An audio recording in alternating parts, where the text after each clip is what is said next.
पार्थ चटर्जी भले ही व्हीलचेयर के सहारे हों, एम्स भुवनेश्वर ने साफ कर दिया है कि पार्थ को अस्पताल में भर्ती करने की जरूरत नहीं है। अब पार्थ और अर्पिता को ईडी के सवालों का सामना करना पड़ेगा। ये रिपोर्ट देखिए।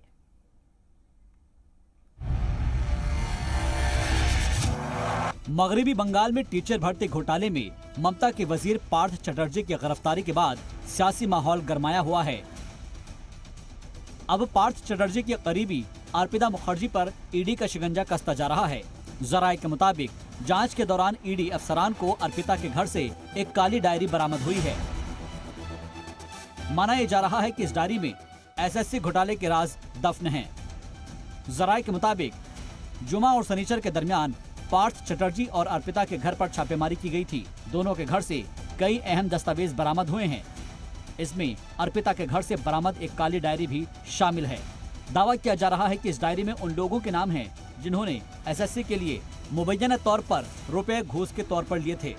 ईडी जराये का मानना है कि इस डायरी में पार्थ चटर्जी के अलावा तृणमूल के कई आला लीडरान के नाम शामिल हैं। बीजेपी लगातार ममता सरकार के खिलाफ एहतजाज कर रही है। इस बीच मगरबी बंगाल की वजीर आला ममता बनर्जी ने इस मामले में पहली मर्तबा चुप्पी तोड़ी है। इस दौरान अर्पिता को लेकर भी ममता ने सफाई पेश की। ममता ने कहा, ना ही सरकार और ना ही पार्टी का उस खातून से कोई ताल्लुक है। मैंने एक दुर्गा पूजा पंडाल का इफ्तिताह किया था, उस वक्त वो खातून वहां मौजूद थी। मैंने सुना है कि वो पार्थ की फ्रेंड है। क्या मैं भगवान हूँ जो मुझे पता है कि वो कौन किसका दोस्त है। যদি কেউ দোষী প্রমাণিত হয় তাকে যাবজ্জীবন কারাদণ্ড দিলেও আই ডোন্ট মাইন্ড, কিন্তু বলতে পারেন কেন আমার ছবি দিয়ে টাকার পাহাড় দেখিয়ে সারা কলকাতায় যে প্রচার ছড়িয়েছে সিপিএম আর বিজেপি, তাদের এত বড় ঔদ্ধত্য অহংকার।